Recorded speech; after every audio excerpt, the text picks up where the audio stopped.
ఇంట్లో ఎవరైనా చనిపోయిన తర్వాత వారు ధరించిన బంగారాన్ని వేరే వాళ్ళు ధరించడం మంచిదా కాదా? అలా తొందరపడి ఆభరణాలు ధరిస్తే ఏమైనా ప్రమాదం పొంచి ఉందా? ఒకవేళ కొన్ని నియమాలు పాటించి వేసుకుంటే ఎలాంటి ఇబ్బందులు ఉండవా? అసలు గరుడ పురాణంలో ఉన్న ఆ ఆసక్తికరమైన విషయాలేంటో ఇప్పుడు చూద్దాం. ఇంట్లో ఎవరైనా పెద్దవాళ్ళు చనిపోయినప్పుడు వారి బంగారం, విలువైన వస్తువులను వారి పిల్లలు, వారసులు తీసుకుంటూ ఉంటారు. కొందరు ఆ బంగారాన్ని గుర్తుగా వాళ్ళే ఉంచుకుంటారు. కొందరు మాత్రం అలా వేసుకోకూడదు అని ఆ బంగారాన్ని కరిగించి వేరే వస్తువు చేయించుకుంటూ ఉంటారు. జ్యోతిష్ శాస్త్రం మన జీవితానికి సంబంధించి చాలా విషయాలు చెబుతుంది. దానిని అనుసరిస్తే మనం కూడా ఆనందంగా ఉంటామని నమ్ముతారు. ఆ జ్యోతిష్ శాస్త్రం ప్రకారమే చనిపోయిన వారు ధరించిన బంగారు ఆభరణాలు, ఇతర వస్తువులను మరొకరు వాడకపోవడమే మంచిదట. ఎందుకంటే బంగారం సూర్యగ్రహానికి సంబంధించినది. చనిపోయిన వారి ఆభరణాలు ధరించడం వల్ల ప్రతికూల ప్రభావాలు పెరుగుతాయట. అంతేకాదు మీ జాతకంలో సూర్యుని స్థానం బలహీనపడటం మొదలవుతుందట. అది మీ ఆరోగ్యం నుంచి ఆర్థిక పరిస్థితి వరకు మొత్తం ప్రభావితం చేస్తుంది. దీనికి ప్రధాన కారణం ఏమిటంటే బంగారం సూర్యుని లోహం. వ్యక్తి మరణించిన తర్వాత ఆ ఆభరణాలు సూర్యశక్తి తగ్గుతుంది.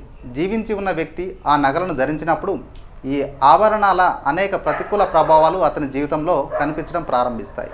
ఇది మీ ఆర్థిక పరిస్థితిని కూడా ప్రభావితం చేయడం ప్రారంభిస్తుంది. ఎందుకంటే బలహీనమైన సూర్యుడు ప్రతి చోట మీకు హాని కలిగించవచ్చు. మరణించిన వ్యక్తి ఆభరణాలను ధరించడం వలన మీ ఉద్యోగంపై ప్రతికూల ప్రభావాలు ఉండవచ్చు. మీరు వ్యాపారంలో నష్టాలను చవి చూడవచ్చు. మీరు ఊహించని విధంగా మీ పని చెడిపోవచ్చు. జీవించి ఉన్న వ్యక్తి ఆభరణాలను లేదా మరణించిన వ్యక్తికి ఇష్టమైన మరేదైనా వస్తువును ఉపయోగిస్తే అతని ఆత్మకు శాంతి లభించదని గరుడ పురాణం చెబుతుంది.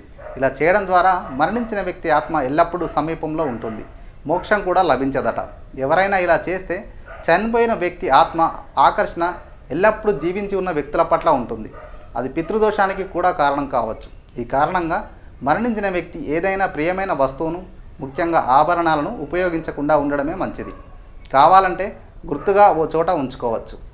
లేదు ఆ వస్తువులను మీరు వాడాలి అనుకుంటే శుద్ధి చేసి ఉపయోగించవచ్చు. ఆ ఆభరణాలను గంగా జలంలో 24 గంటలు ఉంచి శుద్ధి చేసి ఆ తర్వాత వాడితే ఈ దోషాలు ఉండవట. శుద్ధి చేసిన వెంటనే కూడా వాడకూడదట.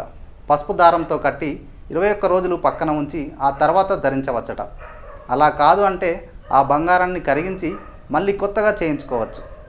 ఇక బంగారం మాత్రమే కాదు, వెండి వస్తువులు అయినా శుద్ధి చేయకుండా ధరించకపోవడమే మంచిది.